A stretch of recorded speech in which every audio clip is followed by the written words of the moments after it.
Hi guys, welcome. This is Barbara Garcia back with your chronic disorders of neurological function for Path 370. This is chapter 45.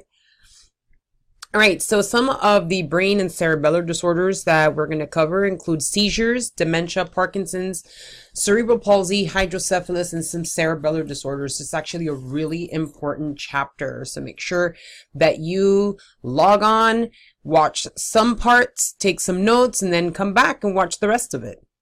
All right, so seizure disorder, right, is a transient neurological event of paroxysmal, abnormal, or excessive cortical electrical charges. So think about like an electricity that it keeps sending and sending and sending. That is going to be usually in one of our motor areas. So you can see that would cause a grand mal type of seizure with skeletal muscle function being affected. But you know that seizures actually can also have sensation be affected, so that you have like a weird taste in your mouth, or other weird tingly sensations. It might also be autonomic, it might be behavioral, or it may even lead to lack of consciousness, right? And epilepsy or seizure disorders refers to people who have recurrent seizures, right? So some of the causes for this may be cerebral injury, right? Some lesions. There could be metabolic or nutritional disorders, and it could be idiopathic for no known reason. Right, so it may be triggered by some specific stimuli, such as flashing lights, fever, and loud noises. So one of the things that like here in South Florida, we have those street camera lights, and those street camera lights are like this blinking white light, like 5 or 6 times.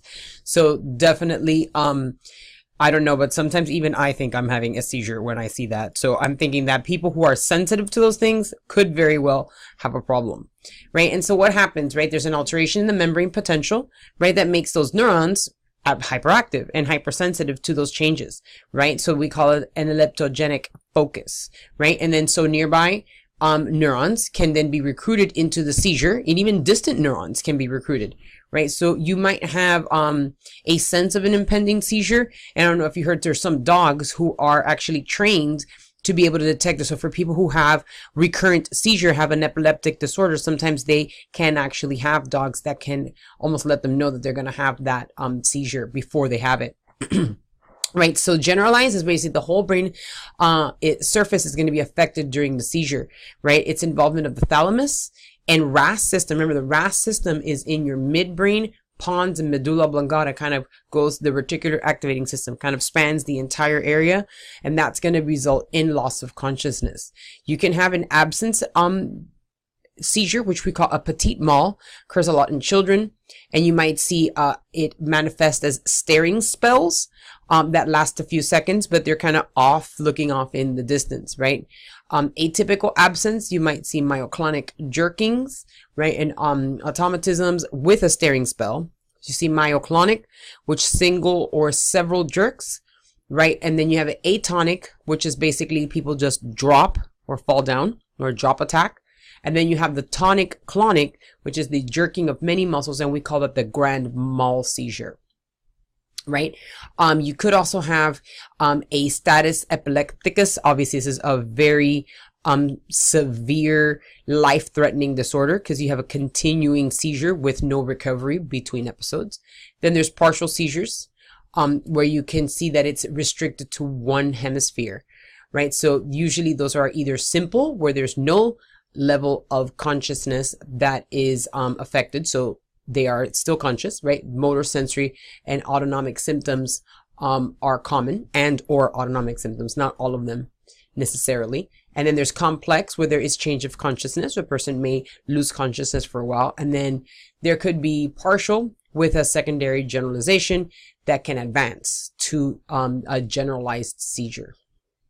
Right. So how do we diagnose seizure disorders? Well, hopefully you've had the opportunity to do some type of EEG in your like physiology labs. We do them here in Miami. So the EEG on BioPack lets you kind of see your electrical patterns. So that's how we would diagnose a seizure disorder, by looking at the electrical patterns of the brain regions, right? Then if there is a laboratory study that can lead to things like infections or metabolic or nutritional deficits and or an exposure to toxins. That could also lead us to a diagnosis of a seizure disorder if that's the etiology of the seizure disorder.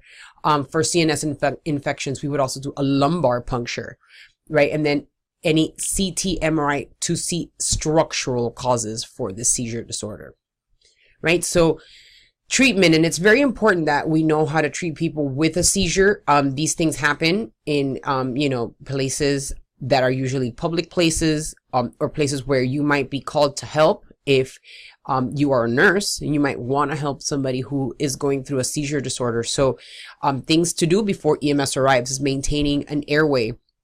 It's very hard sometimes, especially if it's a tonic-clonic seizure, where they might be, like they're making their jaw very tight, right? You have to protect them from injury. That's another one. Make sure that they don't hit their head on the floor and things like that. And then document the course of the seizure if you have been there long enough to know, like, when it started and how it changed as it goes. Anticonvulsant medications, right, would be continued until no seizures for at least 2 years. And then you would gradually withdraw the anticonvulsant medications. Anticonvulsant medications are not a cure. So basically what you want to do for a seizure is avoid the trigger. So if there's known to be a trigger known, then you would go ahead and try to avoid that trigger. And then there could also be surgery. So wherever the focus is, so the beginning of the seizure, is there a possibility to remove that? Sometimes it is, and sometimes you can't because of the way that it's embedded in all of the other functions. But if it's available to be removed, then they would remove that in order to completely stop the seizures, especially if the seizures are severe and have not been able to be treated with anticonvulsant medication. Right, so a patient has a tonic-clonic seizure. What type of seizure did the patient experience? Right, so it's A, petit mal, B, grand mal, C, myoclonic, or D, drop attack. So this one is a B, grand mal type of seizure. All right, what about dementia? So dementia is a syndrome, right? So remember, syndrome is like a collection of different signs and symptoms, right? Associated with many pathologies, is characterized by progressive deterioration and continuing decline of memory and other cognitive changes. It is not to be confused with delirium, right? So delirium is more abrupt onset, may fluctuate often, becoming worse at night. You have a disturbed consciousness, decreased awareness of the environment, incoherent, and hallucinations. So you have some types of dementia, but Alzheimer's is the most common, right? You also have a vascular type of dementia. So Alzheimer's disease, and remember, Alzheimer's disease is going to be seen much more in our population now than it had before. And really, as an epidemiologist, we're really looking at this from the perspective of people living longer. So before the life expectancy was much lower than it is now. So there were a lot fewer people making it over 65 years of age. Now, making it to 65 and past 65 is sort of a given, right? So most people will live to be past 65. So the older you get, the more likely it is that you will have some type of Alzheimer's disease if it runs in your genes. Remember, this is a genetic, and there are late onset, there's early onset Alzheimer's, and there's 4 different genes that have been found that are going to contribute to it, and it depends on the combination of genes that you have. They all have an onset that's slightly different. So there's, late onset Alzheimer's starts as late as 85 years of age. Some people don't have these genes at all, and some people will never get Alzheimer's. They might be 105 and they're like telling you about what happened yesterday, about what happened 10 days ago, about what happened a year ago. I had a friend of my dad's who would come and they would sit here and reminisce, and he would drive to my house, by the way, when I was like in high school, and he was 99. And I always thought, I can't believe he's driving to my house. He didn't pass away till I believe he was 108 years old. Okay. And he was clear as a bell. He would sit there, he would write poetry, and he would sit there, remember the poems, remember my dad's poems, and read them back to him. So this is, not everybody gets dementia. Not everybody gets Alzheimer's. It's not a normal course of life thing. Okay. Alzheimer's disease is a pathology. It is something genetic that happens to certain people who carry that gene. Okay, and then so characterized by degeneration of neurons in the temporal and frontal lobes, brain atrophy, amyloid plaques, and neurofibrillary tangles.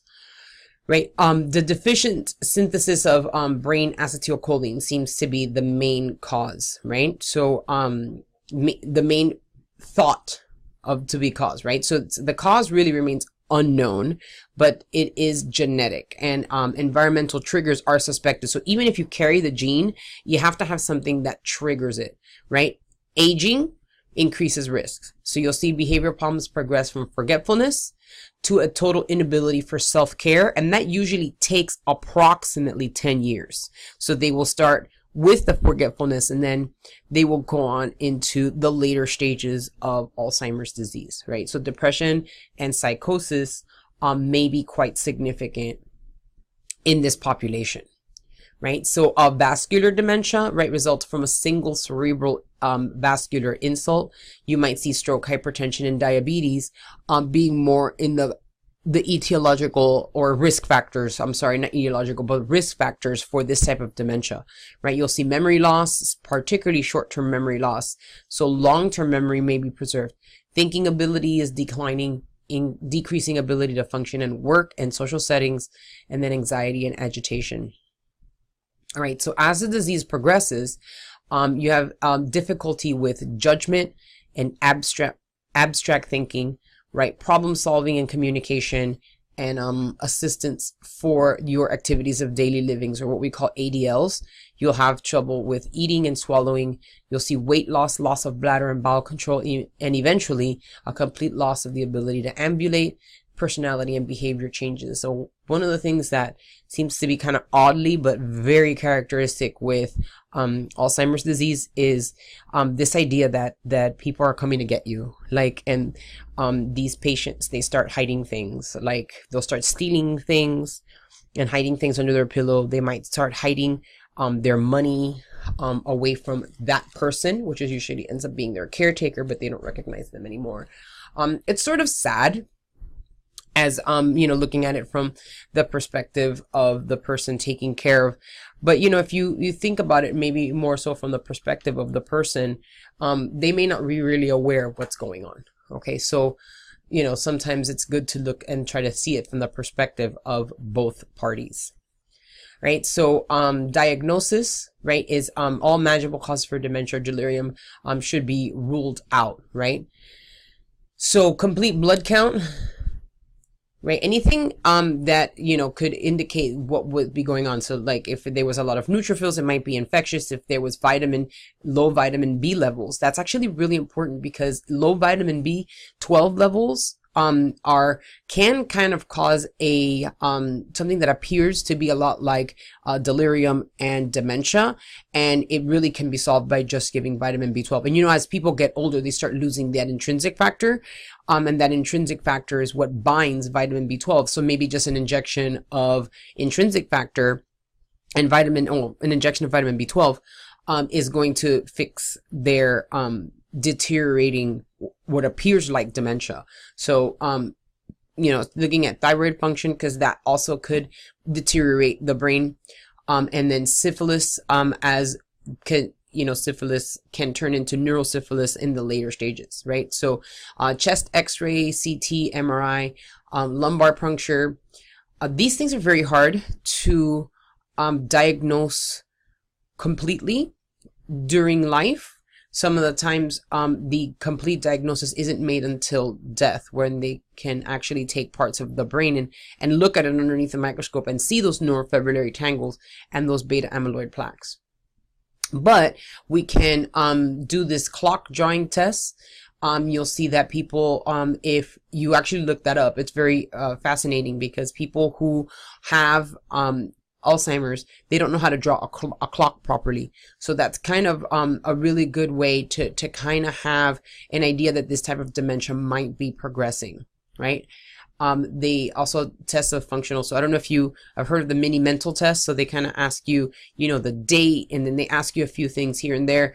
You know, my mother's 82 years old, and she just had a mini mental test and she got 100%. And I was like, oh boy. right? And so on treatment, right, early diagnosis and intervention is the key. There is some management of what's going on in Alzheimer's disease, right? So for example, the acetylcholinesterase inhibitors Tacrin and donazepam and rivastigmine and galantamine are all been found to be really good for mild to moderate Alzheimer's disease. So the earlier that they can find this, the earlier that you can use this medications to sort of, this isn't something that's going to stop it, but it's going to delay the onset of more severe disease, right? And then vascular dementia as well, both Alzheimer's and vascular dementia. It is not a cure, right? It stabilizes the cognitive function, slows the progression of the disease, right? So, you know, patients with dementia can stay at home, but eventually they probably will require nursing home or assisted living care. Right, so N-methyl D-aspartate, what we call NMDA receptor agonist, memantine, which also goes by the name Namenda, has been really good for moderate to severe Alzheimer's type dementia. And what it does is that it blocks the stimulation of that glutamate receptor. Remember, those are excitatory neurotransmitters. So again, it just slows the progression of the disease. It does not, you know, does not actually cure the disease. Nothing really is going to cure Alzheimer's as of right now. And then also being very cognizant of what's happening with the family members and caregivers, because this is a very, the disorder is very hard on the caregiver. Okay, so the caregivers could be there taking care of them every day, and these people still may not recognize them. This would be very hard, especially if it's a daughter or a son of this person. So, you know, to make sure that you always check up on them and make sure that that they have what they need. All right, so neural thread proteins and amyloid plaque formation are characteristic pathological findings associated with which one of the following disorders? Right, so A, Alzheimer's disease, B, amyotrophic lateral sclerosis, C, multiple sclerosis, D, Guillain-Barré. Well, you know that Guillain-Barré is ascending paralysis. We talked about it in a previous chapter. Multiple sclerosis is, you know, damage to the myelin sheath of many of your central nervous system neurons. Amyotrophic lateral sclerosis could be central or the lower motor, so it's upper or lower motor neurons. So it could be both central and peripheral nerves. So basically B and C are very similar in their disease progression. And so of course the answer is A. All right, so Parkinson's disease, right? Parkinson's disease may be idiopathic. Parkinson's disease can also be acquired, especially by some type of drug, and this actually was very prominent around the 1980s when there was a heroin that was laced with, when I forgot something else, MPTP. You might want to look that up, but it was laced with this that actually caused Parkinson's disease in many patients that drug users that were taking this particular type of drug. And it was basically directly damaging the substantia nigra, which is the dopamine, where the dopamine deficiency is going to be found.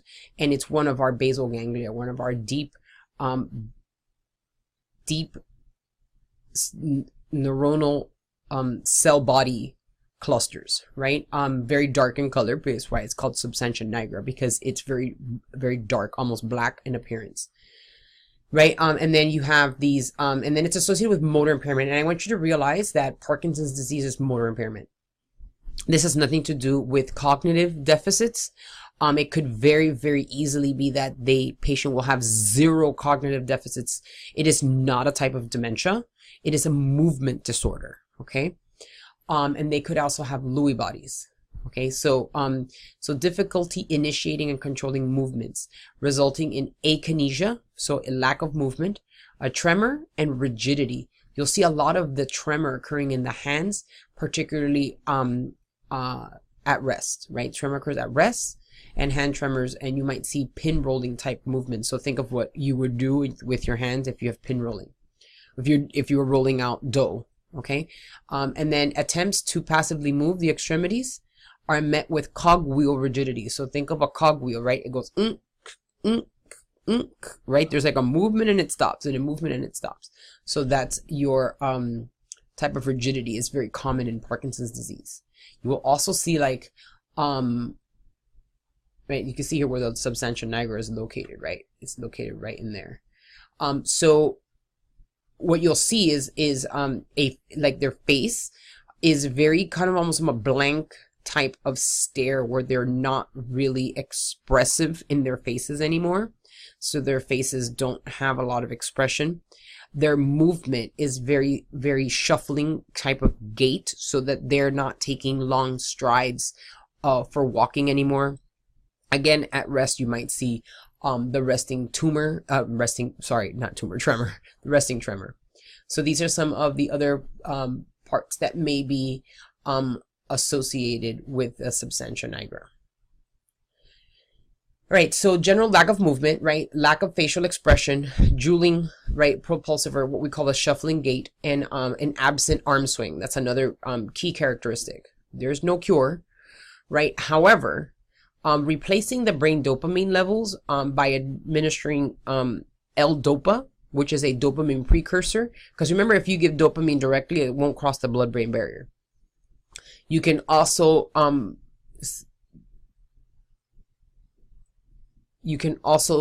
treat with dopamine agonists and monoamine oxidase inhibitors. And monoamine oxidase is the enzyme that breaks down dopamine. So if you stop the dopamine from being broken down, then more of it will be available.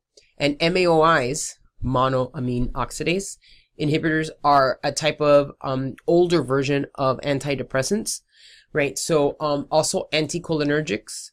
Antidepressant therapy may be needed, right? Anticholinergics to kind of stop the extra movements, right? Ablative therapies may be, ablative surgical procedures may be helpful for some motor symptoms. So you could see that mask-like face with tremor, stooped posture, kind of a little bit of tremor, but no arm movements with the arms flexed, rigidity both at the knees, and then shuffling steps, right? At the hips and the knees, slightly bent, and so on. All right, so diverse cerebral palsy. It's a diverse group of crippling syndromes that are going to appear during childhood, and usually they are permanent and they are non-progressive, and they usually are related to some type of oxygen deficiency or deficit at or near birth, right? So you'll see that there's damage in the upper motor neurons that control voluntary and even involuntary muscle movements, and these symptoms will persist for life. This is not something that is curable either.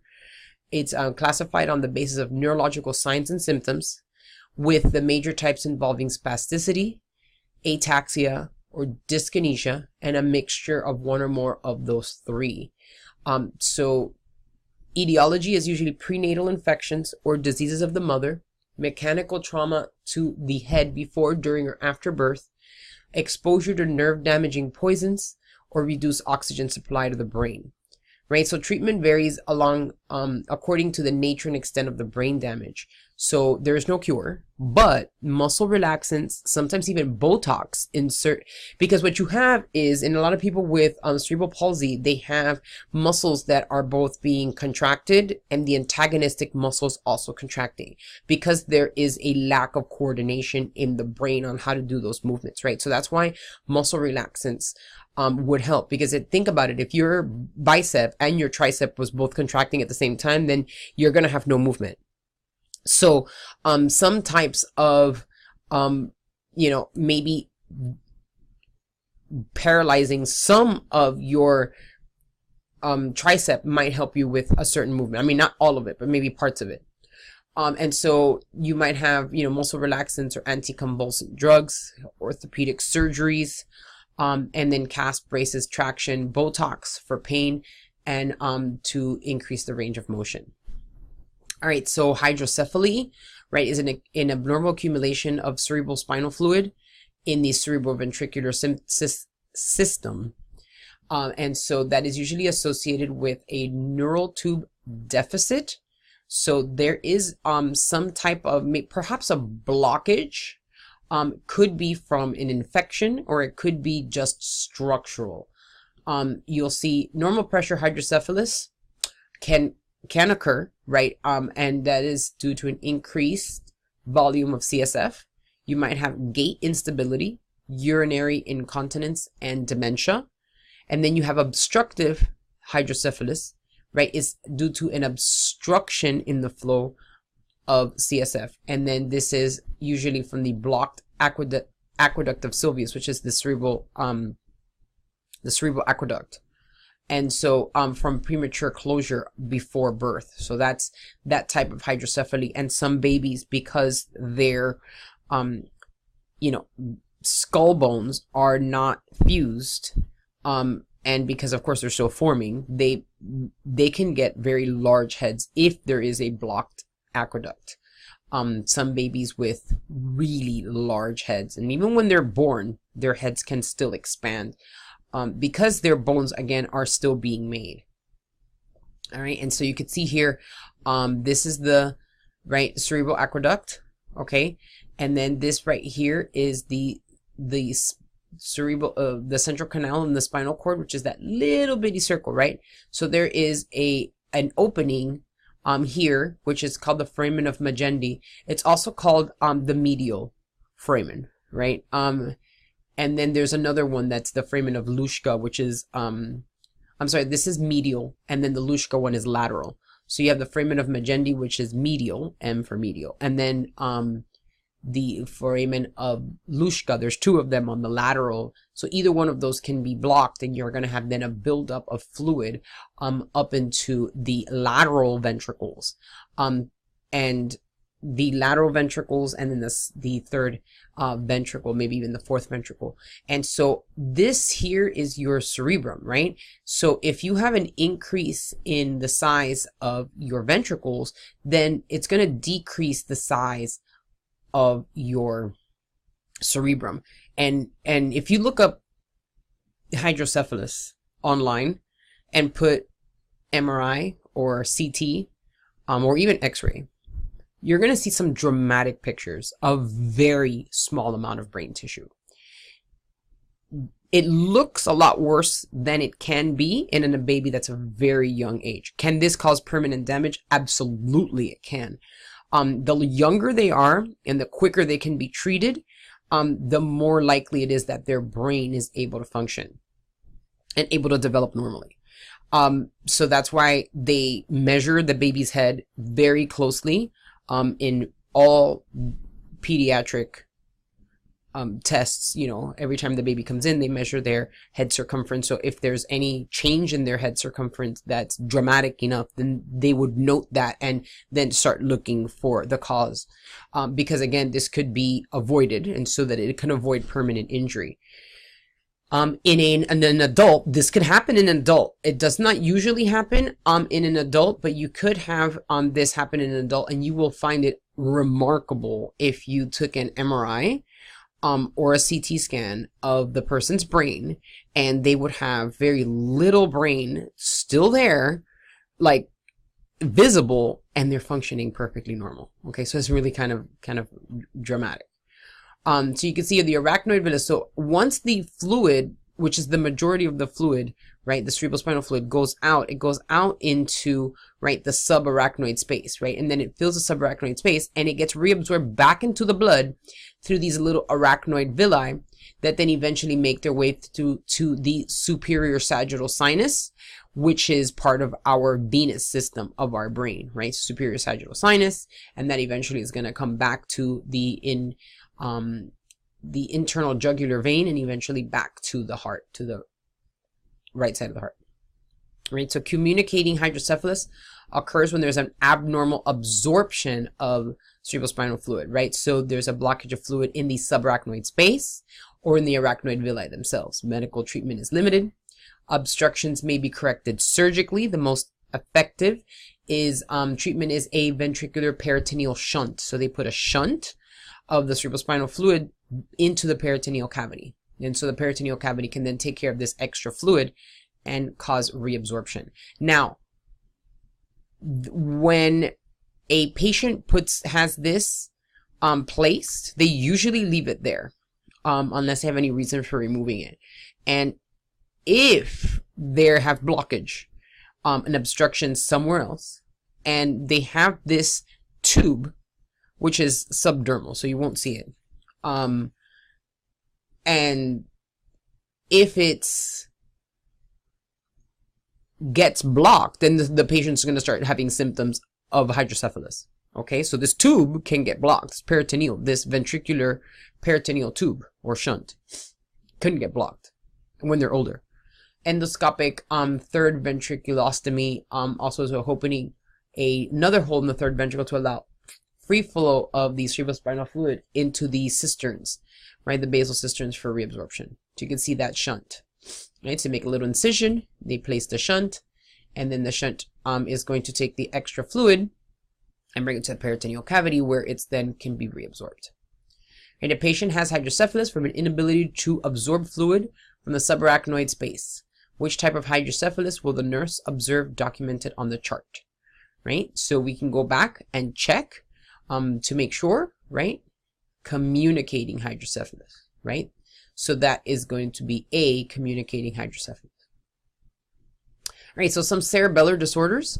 The cerebellum is responsible for smooth, coordinated control of muscle action, excitation, and inhibition of postural reflexes, and maintenance of balance, right? So if the cerebellum is not working properly, there's going to be a difficulty in maintaining the proper balance.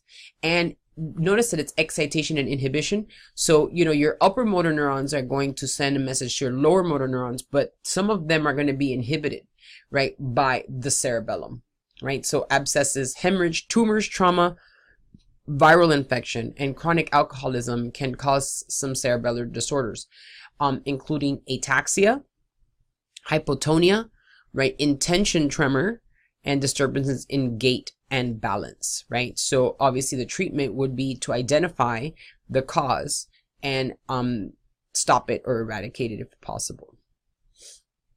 All right, so spinal cord and some peripheral nerve disorders, including multiple sclerosis, spina bifida, amyotrophic lateral sclerosis, spinal cord injury, Guillain-Barré, and Bell palsy. All of these are really, really important. They're seen quite often, so it's really important to know some of the clinical manifestations of these disorders. All right, so multiple sclerosis, remember, is an autoimmune disorder. It's a demyelinating disease, and it's affecting the CNS, the central nervous system, affecting usually young adults. So probably around the age of 30 something is when the symptoms start to be seen, and then it's going to progress. It takes about 20 to 25 years to progress to serious inability to ambulate and to move. Okay, so inflammation and scarring of the myelin sheath that covers the nerves. Remember, it is going to affect the myelination, and so the communication of the neuron is going to be affected, right? So this is the cause unknown, but it is an autoimmune disorder in which there are antibodies being made to damage that. What causes the antibodies to be made, that's not really known. There could be some genetics that are going to be at higher risk for multiple sclerosis, but there's definitely an environmental trigger that has to trigger that genetic susceptibility. And many autoimmune disorders have a genetic susceptibility in the HLA genes, the human leukocyte antigen genes that I mentioned in one of my previous slides. They are going to have letters that are like A, B, and C, and then D has the DP, DR, DQ. Those are 6 different genes, and those 6 genes are going to each one kind of code for different antigens that are on the surface of all of so it's like our tissue typing genes. That's what HLA antigens are. And so we're going to have one of them that has a deficit. So you might have like DR3. DR3 that you have in a different allele. If you have a different allele for that, you might be at higher risk for certain autoimmune disorders, just as an example. Okay. And then the cause right? So it's genetic, but environmental factors trigger that. So that could just be a predisposition, but then it's triggered by something else. So demyelination can occur throughout the CNS, but affects the optic and oculomotor nerves and spinal nerve tracts. All right, so you can see here, right? You should remind you, right? You have your neuron with all of its pretty little dendrites, and it has this axon and then the myelin sheath that surrounds it. So this is what's going to happen in a demyelination, right? So you're going to have, as many autoimmune disorders have, you're going to have an increase, right, in the symptomology. We call it an exacerbation, and then you'll have a remission. So there'll be a point in time in which you're absolutely fine, right?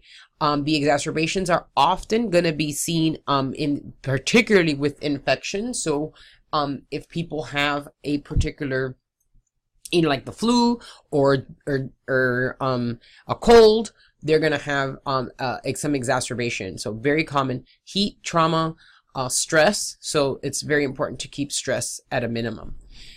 So what you might see is double or blurred vision, right? Weakness, very poor coordination, sensory deficits. There may be bowel and bladder control problems, and memory impairment is very common. So diagnosis is in MRI. There is no cure.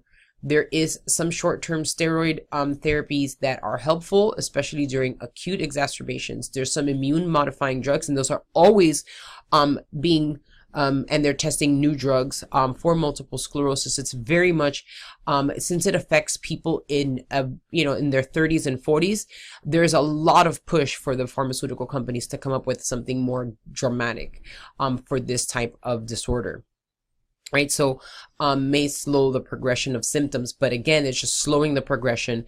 It's going to take about 20 to 25 years to see a dramatic decrease in ambulation and in their abilities and coordination and so on. So spina bifida. So spina bifida is a defective closure of the bony encasement of the spinal cord, which we call the neural tube, right, through which the spinal cord and meninges may or may not protrude. So there's a few different levels of spina bifida, right? If the anomaly is not visible, we call it spina bifida occulta. But that doesn't. Okay, so I want you to think of your entire spinal column, right? So at the bottom we have the cauda equina, and the cauda equina is going to have around it. The cauda equina is inside of which is a bunch of nerves, right? So it's inside of your lumbar vertebra, right? So in a person who has spina bifida occulta, that lumbar vertebra never made a spinous process. So there's no vertebral arch.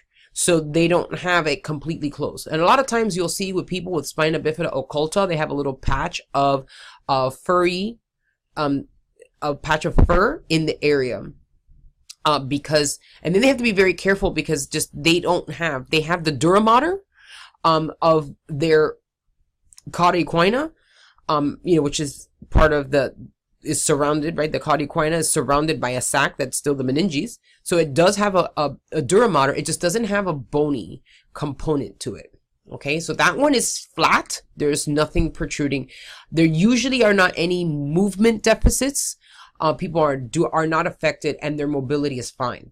And then an external protrusion is going to be having a sac-like. So this person does not have a dura mater, or the dura mater is very poor. Their connective tissues are very poor in that area. And so you're going to have a cyst, right? And so we call that, depending on the extent of the neural involvement, whether we have a meningeal right, which is just a pocket of fluid, right?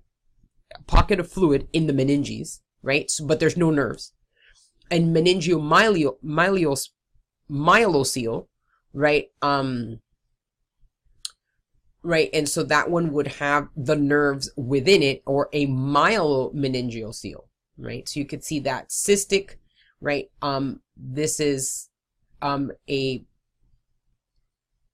myelomeningeal seal on this one, and then this one is sort of the same, but it's popped, so we call that a myeloschisis.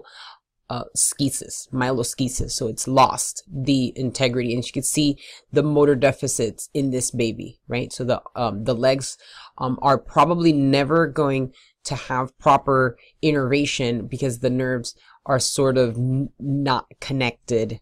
They're going to be affected. So they're probably not going to be able to ambulate. So we'll just close that up, but they probably will be semi-paralyzed. They may have some ability to move, but they're probably going to be limited in their ability to walk.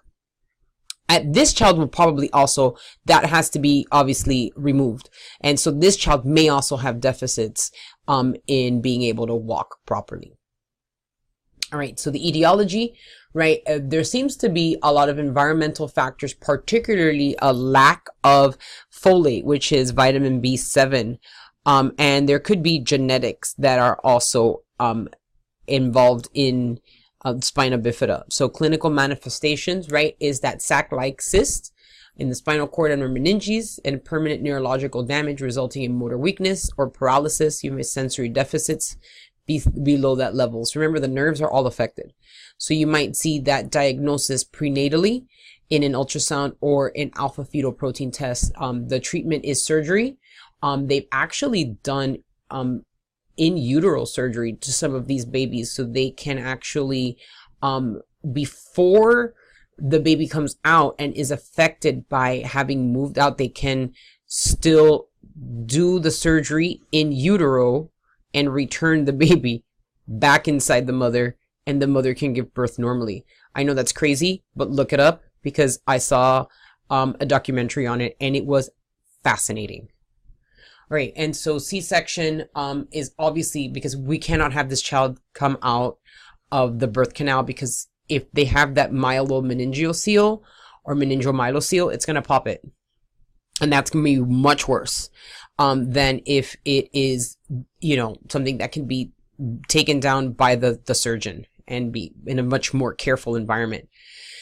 And so the main vitamin, you know, pregnancy in every formulation of prenatal vitamins is very high in folic acid, because folic acid is the environmental component that is going to prevent spina bifida from occurring and making sure that that neural tube is closed.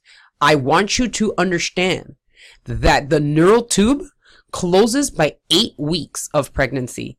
So if you are a female or you are working with females who are trying to get pregnant, they should be taking prenatal vitamins already, especially if they have a poor diet.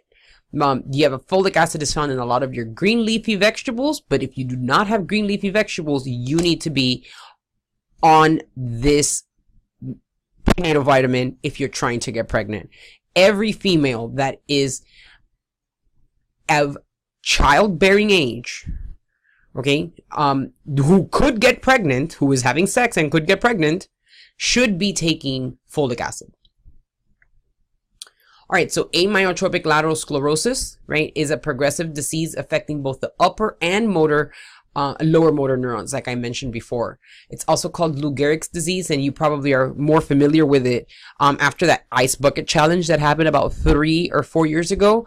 Most people were, you know, back when Lou Gehrig, who was a baseball player, when he got it, it became very common, but then it sort of just kind of got lost, especially among the shuffle of things like multiple sclerosis. Amyotrophic lateral sclerosis is another autoimmune disorder, but you know, the cause of how that happens is obviously, autoimmune disorders, we don't know why these things happen. We have, you know, known risk factors like certain alleles, but it's not something that is definitely gonna happen if you have that particular allele, right? So genetic mutations are possible. It's a weakness and wasting of the upper extremities, and then followed by impaired speech, swallowing, and breathing. Because remember, your phrenic nerve is innervates your diaphragm, which is a skeletal muscle. Typically occurs between 40 to 60 years of age, affects men more than women, whereas multiple sclerosis seems to affect more women than men. Right? So weakness, atrophy, cramps, stiffness, irregular twitching of the muscle, hyperreflexia, right? In weak atrophied extremities, highly suggestive of ALS. And so based on clinical signs and symptoms, but we also do a nerve conduction studies, which we call EMGs, electromyogram, and then we do an MRI and some laboratory testing, right? There's no cure, and the progression of this disease is much faster than that of multiple sclerosis. So most are going to die within 3 to 5 years of diagnosis. The glutamate inhibitor Riluzole has been known to be helpful, but again, there's no treatment, and the mortality is still very high. So spinal cord injury. Remember that this is mostly a problem of the young. So things like gunshot wounds, motorcycle accidents. So it does seem to affect males more than females. It's usually traumatic, often a result of motor vehicle accident, falls, penetrating wounds, or sports injuries, where the spinal cord may become compressed, transected, or contused. Right? So some of the mechanism of injuries is hyperreflection, hyperextension, and compression. Secondary injury may result then from hemorrhage, swelling, ischemia, and inflammation. Spinal cord injury, I mean, it's devastating. It's very difficult to rebound from that. So, but most of the damage is done by inflammation. So for some patients who are professional players of football, soccer, in a lot of these professional football games, they have a type of almost cryogenic stasis that they can put these players in, and they are able to stop the swelling and ischemia and inflammation that causes the permanent damage. Unfortunately, this isn't going to be available for things like motor vehicle accidents, because we're talking about within minutes.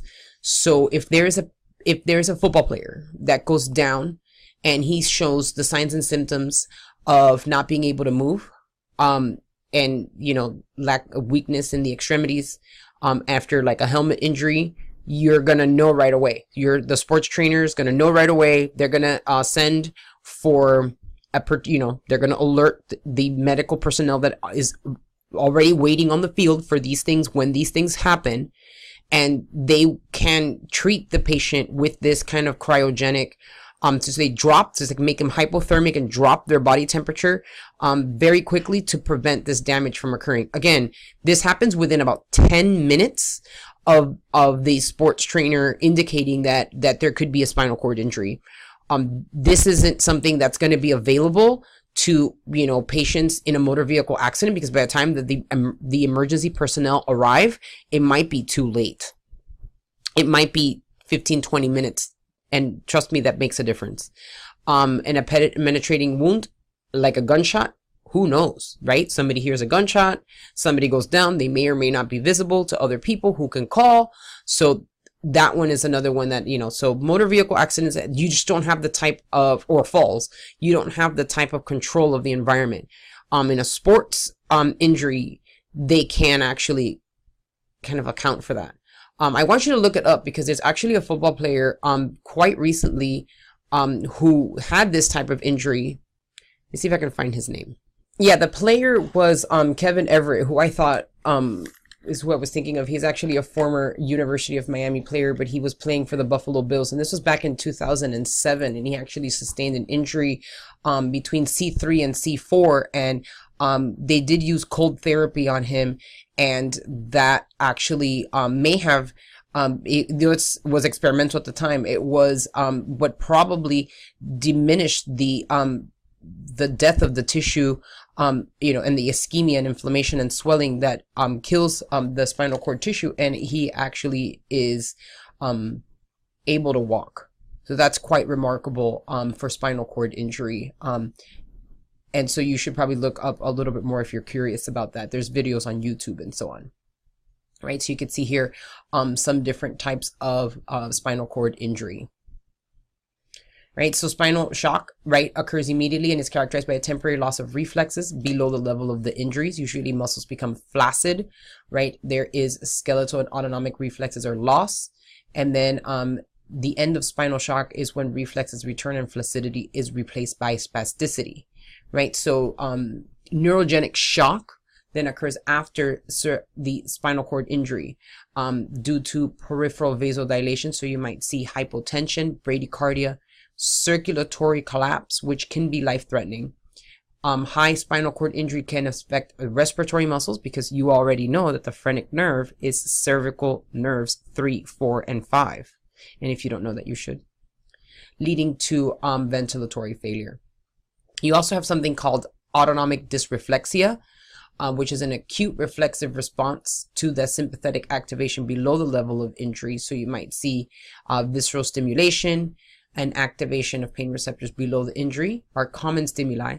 You might see hypertension, headache, bradycardia, flushing above the level of injury, and clammy skin below the level of injury. Right? So prompt removal of the offending stimulus, right? Aggressive blood pressure management may be needed. So you might even need an adrenergic receptor blocking drug. Right? So treatment is appropriate stabilization of the spinal vertebra. So if it's, C1, C2, C3, C4, making sure that the neck is stabilized, that the back is stabilized. If there is, using the proper, if you're trying to remove somebody from a motor vehicle, for example, you might need the jaws of life, because you don't want to manipulate that person in such a way that you might cause more damage. Neurogenic shock, right? Intensive care to maintain oxygenation and blood pressure, right? You might need high dose methylprednisolone to decrease secondary injury due to inflammation, and extensive rehabilitation may be required to maximize function. And then finally, Guillain-Barré is an inflammatory demyelinated disease of the peripheral nervous system, or lower motor neuron disorder. Segmental demyelination that is a T cell, B cell mediated, right? So again, this usually has it's either an infectious disease, or sometimes even vaccination may cause Guillain-Barré, right? And it's also known as acute idiopathic polyneuropathy or polyradiculoneuropathy. The cause is unknown, but you might see post-infectious immunologic mechanisms are highly suspicious for Guillain-Barré. And it's also called an ascending paralysis. And then it involves a spontaneous recovery. Ascending paralysis, it could be deadly, because eventually it could reach your diaphragm, right? So muscle weakness that begin in the lower extremity, spreading upward towards the proximal spinal neurons, right? Ascending weakness or paralysis. And then the diagnosis is patient history, physical examination, nerve conduction studies, maybe lumbar puncture, and the treatment is supportive plasmapheresis to remove any antibodies that may be involved, and an immunoglobulin if necessary. Oh, sorry, Bell's palsy, right? So Bell's palsy, remember, that's cranial nerve number 7, right? It's the facial nerve, paralysis of the muscles of one side of the face. Most of the times this is a viral etiology. And it could be any virus that could just lead to inflammation of that stylomastoid foramen, which is where the facial nerve emerges from, right? And develops rapidly over 24 to 48 hours. You see unilateral facial weakness, might see a facial droop and diminished eye blink, which sometimes requires the protection of the eye, hyperacusis in the ear, and decreased lacrimation. And so you'll see some physical findings. Obviously, the face is paralyzed, half the face. MRI, CT, and EMG. And then you'll see that, remember right here, this is the facial nerve that is going to be innervating the muscles of facial expression. So there's going to be a part of the face that does not have any facial expression, half of the face. Right? So it's often self-limiting condition. So usually 3 weeks to maybe a couple months. So lubricating drops to keep the eye, because the eye won't close, right? So ointments and nighttime eye patching may be necessary. Corticosteroids are going to help diminish the inflammation and help complete recovery. And acyclovir or valcyclovir is recommended, because there is a viral connection usually with Bell's palsy. All right, that was chapter 45. See you guys soon.